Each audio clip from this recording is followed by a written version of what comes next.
como o prisioneiro mais notório do país, trancado em uma instalação de segurança máxima, simplesmente morre. Jeffrey Epstein deveria estar sob vigilância contínua, com guardas, câmeras e checagens regulares. Mesmo assim, ele foi encontrado sem vida em sua cela. O sistema falhou, os protocolos desmoronaram e o mundo ficou em choque. O que se seguiu foi uma avalanche de teorias, investigações e suspeitas que não desapareceram. No episódio de hoje do The Infographics Show, nós analisamos o caso de Jeffrey Epstein. Rotina, 6 de julho de 2019. Jeffrey Epstein volta de Paris e chega ao aeroporto de Teterboro, Nova Jersey, onde a polícia o espera. Epstein já teve problemas com a lei antes, cumpriu pena na Flórida por crimes sexuais nos anos 2000 e, segundo analistas jurídicos, obteve um acordo muito favorável. Desde então, ele se firmou como uma das figuras mais poderosas nas finanças e política. Ele fez centenas de reuniões com pessoas influentes, muitas em sua ilha no Caribe. E apesar de seu passado profundamente controverso, ele continua sendo uma presença constante nas festas da alta sociedade de Nova York. Mas ele não vai mais participar de eventos sociais. O tamanho da equipe de prisão deixa uma coisa clara: este não é um caso menor. Agentes federais o prendem e levam ao Centro Correcional Metropolitano em Nova York. Ao chegar, um funcionário notou que ele estava confuso, triste e retraído. Ela recomendou que a equipe ficasse de olho nele para garantir sua segurança, mas, segundo relatos, a equipe de psicologia da prisão nunca foi contatada. Epstein foi processado no sistema federal como qualquer detento, mas isso não durou. No dia 7 de julho, Epstein passou apenas 22 horas na população geral. A notícia da prisão se espalhou, aumentando rumores de que era o grande caso. Os federais, enfim, o capturaram. A equipe do Metropolitan Correctional Center sabia que ele era o detento de maior destaque na instalação naquele momento. Então foi tomada a decisão de transferi-lo para a unidade de habitação especial. A decisão foi motivada pela cobertura da mídia e preocupações com segurança. Os oficiais queriam protegê-lo dos detentos e garantir que ele comparecesse ao julgamento, onde poderia denunciar outros criminosos. E apenas um dia depois, essa teoria seria comprovada. Em 8 de julho, Epstein compareceu ao tribunal para a audiência inicial, quando o governo federal apresentou várias acusações, principalmente por tráfico sexual. Ele se declarou inocente na audiência inicial e ficou detido no Metropolitan Correctional Center, aguardando novos desdobramentos legais. As acusações eram semelhantes às de 2008, porém muito mais detalhadas desta vez. Com as penalidades, uma condenação quase garantiria que ele passasse o resto da vida na prisão, pois já tinha quase 70 anos, o que poderia deixá-lo desesperado. 9 de julho, geralmente um detento com acusações graves passaria por avaliação psicológica para verificar risco de autoagressão. Se fosse sinalizado, ele seria colocado sob vigilância rigorosa, com quase nada em sua cela. No entanto, Epstein passou despercebido.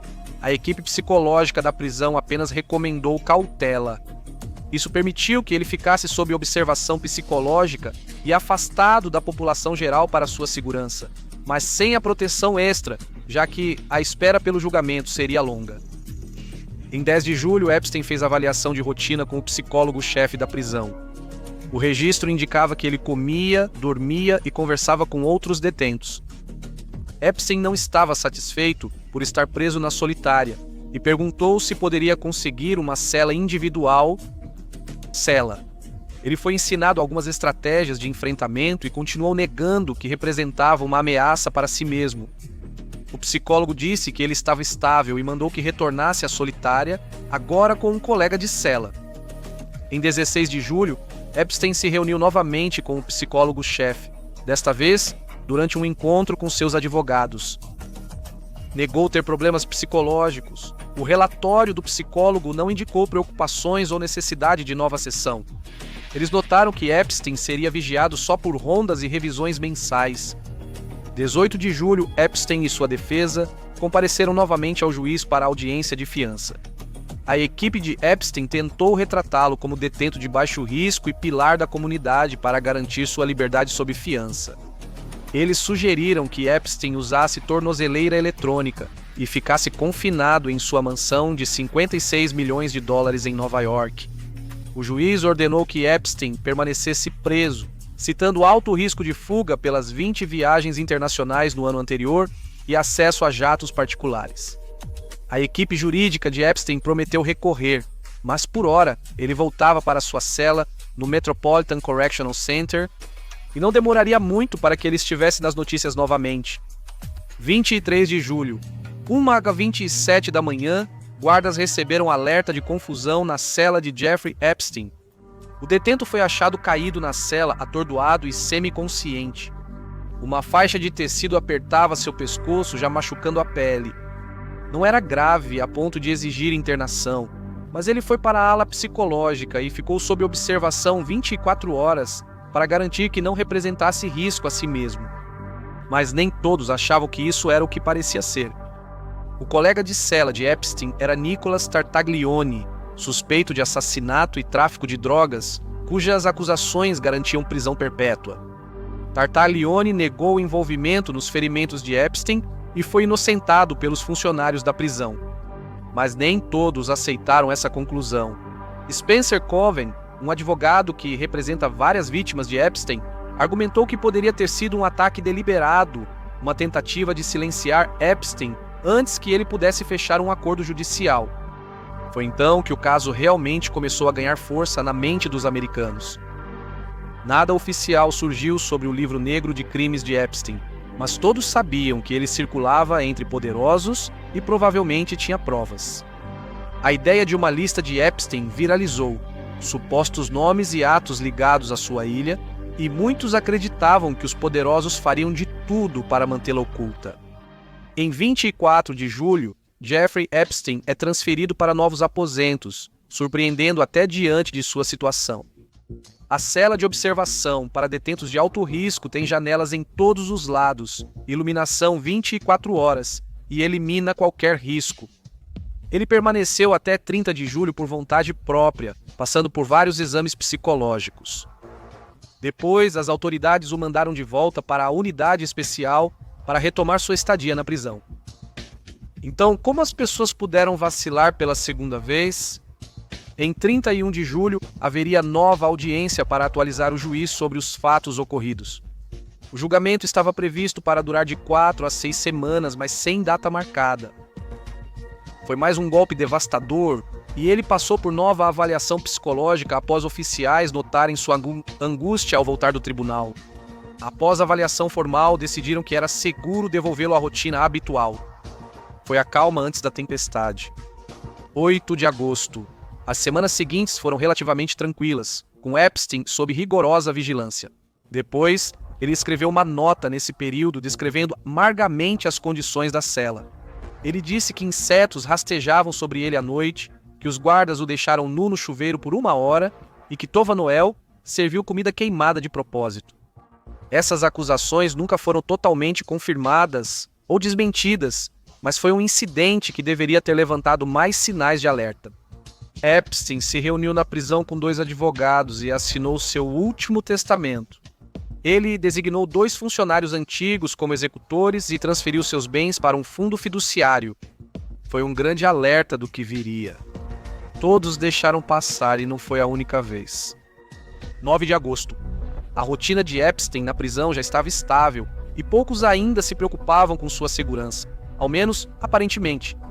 No dia anterior, ele gastou cerca de $74 na cantina da prisão, comprando rádio e fones de ouvido. Isso foi visto como um sinal de que ele estava se adaptando à vida na prisão e que a segurança poderia ser reduzida em breve. Era improvável que ele fosse para a população geral, pois outros detentos ameaçavam violência por conhecerem seus crimes. Mas as coisas aconteceram rápido a partir daí. Na manhã do dia 9, ocorreu o maior vazamento de informações do caso Epstein. Mais de 2.000 páginas de documentos relacionados às acusações atuais contra ele. Esses documentos foram tão condenatórios que, mesmo se evitasse a condenação, sua reputação estaria arruinada. Naquele dia, o companheiro de cela de Epstein foi transferido conforme o previsto. Pela política, ele deveria receber um novo companheiro, mas nenhum foi designado. Naquela noite, ele se reuniu com advogados que notaram sua animação. Nunca ficou claro o quanto ele sabia da divulgação dos documentos mas é provável que seus advogados o tenham avisado. Mas ainda não temos nenhuma explicação para o que aconteceu naquela noite. O Metropolitan Correctional Center era uma instalação altamente controlada com vários detentos violentos e de destaque. Epstein precisava ser checado a cada meia hora para garantir sua segurança.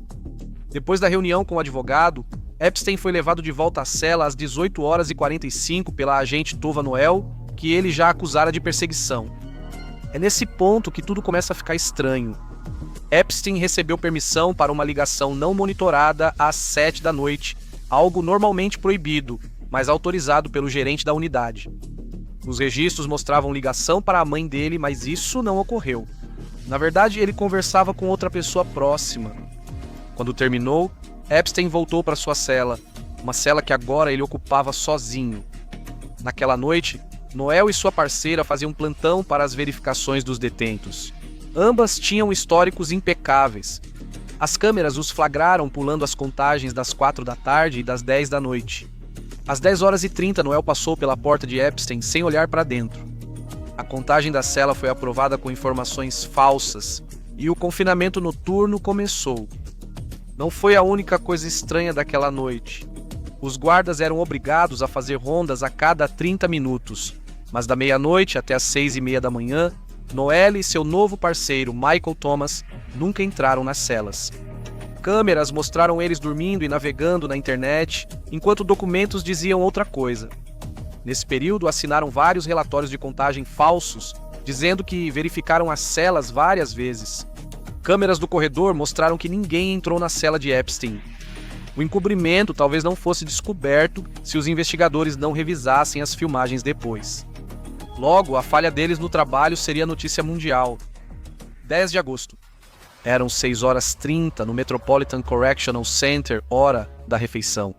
Os guardas distribuíam o café, mas faltava um detento. Os guardas do turno da manhã chegaram à cela de Epstein e o encontraram em uma posição quase sentada, com uma faixa do lençol amarrada ao redor do pescoço e presa à beliche de cima. Ele não respondia, já estava em parada cardíaca. Os guardas imediatamente o retiraram dali e começaram a fazer reanimação cardiopulmonar, supostamente gritando para o criminoso respirar. Mas Epstein já havia partido. Ele já estava morto há quase 2 horas. O supervisor foi avisado e Epstein levado ao hospital, onde foi declarado morto. Mas até isso foi uma violação incomum do protocolo. Uma morte como essa exige que a cela seja tratada como uma cena de crime. O corpo de Epstein precisava ser examinado no local por investigadores, com evidências preservadas e fotos tiradas. Menos de 10 minutos após o corpo ser encontrado, a cena do crime já estava alterada e muitas evidências destruídas, aumentando os mistérios. Os investigadores checaram as imagens das câmeras de segurança, mas as 3 que filmavam a cela de Epstein falharam. 2 não produziram nenhum vídeo e a terceira gravou apenas imagens danificadas e inutilizáveis. O Metropolitan Correctional Center era uma prisão antiga com equipamentos ultrapassados, mas a falha simultânea de todas as câmeras para o principal detento foi impressionante. Noelle logo admitiu ao supervisor que ela e a parceira não fizeram as rondas nas celas e falsificaram os registros. Esse foi um incidente raro para uma agente penitenciária com histórico quase limpo. Não estava claro se foi um momento extremamente infeliz para negligenciar as responsabilidades do trabalho ou algo muito mais sinistro. Assim que a morte de Epstein foi divulgada, surgiram teorias da conspiração e muitos duvidaram que ele tivesse usado o lençol. Alguns têm boas evidências. Essa foi a primeira morte desse tipo no Metropolitan Correctional Center em 21 anos, e o patologista forense Michael Baden rapidamente levantou preocupações com a versão oficial. Ele destacou que o tamanho de Epstein tornava o método improvável, que fios mais resistentes, como os do aparelho de apneia, foram ignorados e que objetos no beliche parecem intocados. Isso sugeriria que a cena do crime foi forjada e que Epstein foi estrangulado por alguém que entrou na cela. Afinal, ele tinha muitos inimigos, e a versão oficial fazia sentido. Epstein era um homem mais velho, acostumado à riqueza e ao privilégio, e tudo isso havia sido tirado dele. Ele provavelmente passaria o resto da vida preso, forçado ao isolamento ou convivendo com a população geral, onde seria um alvo. Outros sugeriram que ele foi alvo de quem queria evitar que seu conhecimento sobre antigos clientes viesse à tona. Eles poderiam facilmente ter pago um funcionário da prisão em dificuldades para virar o rosto. Cedo ou tarde, as evidências apareceriam. Em 11 de agosto, Baden foi enviado pelo advogado de Epstein para assistir à autópsia feita pela legista-chefe Barbara Sampson.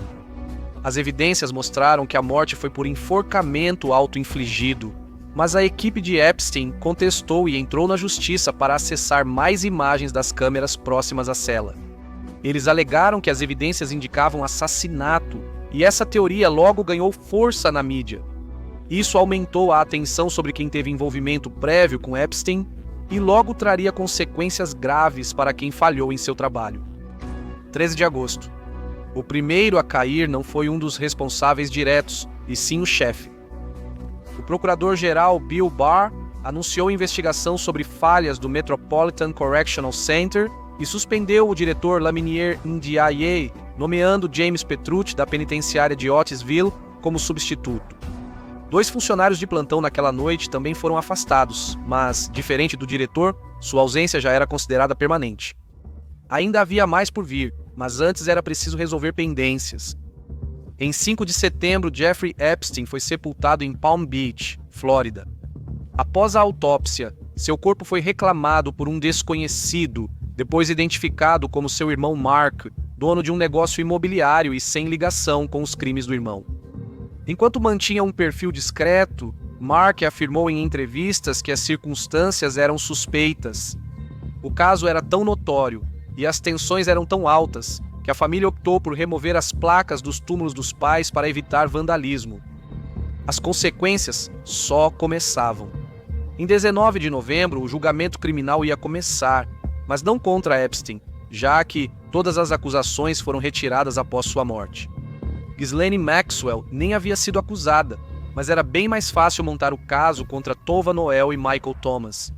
Ambos foram acusados de múltiplos crimes de falsificação e conspiração, com muitas evidências. Alegaram que eram bodes expiatórios dos problemas do sistema prisional e, até então, as únicas presas no caso Epstein. O sistema foi misericordioso, permitindo que ambos aceitassem acordo de acusação adiada e voltassem para casa. Outra figura não teve tanta sorte. Em dezembro de 2019, Nick Tartaglione tinha seu próprio julgamento, mas também era suspeito do primeiro incidente que quase matou Epstein. Detalhes do incidente de 23 de julho vieram à tona no tribunal, mas a defesa alegou que ele, na verdade, tentou salvar a vida de Epstein. Eles fizeram uma afirmação ousada e queriam mostrar as imagens no tribunal, mas o governo disse que elas sumiram ao tentarem exibi-las. O juiz Kenneth Carras pediu respostas ao governo, mas eles alegaram que o vídeo foi apagado por erro administrativo. Outro caso de informações sumidas ligadas a Epstein, mas o mistério só aumentava. Epstein se foi, mas seus segredos e evidências ainda ameaçavam outras pessoas. Em 2 de julho de 2020, Ghislaine Maxwell foi indiciada por conspiração para tráfico sexual, acusações que podem levá-la à prisão perpétua. Após anos de audiências, ela pegou 20 anos. E ela não foi a única.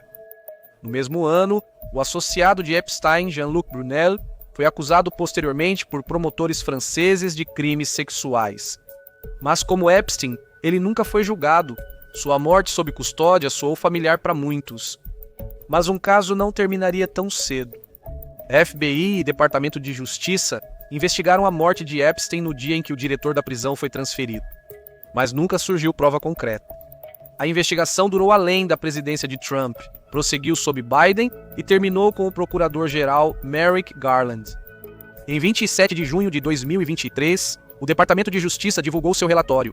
O relatório apontou várias falhas, negligência, incompetência e má conduta, mas não achou evidências de jogo sujo.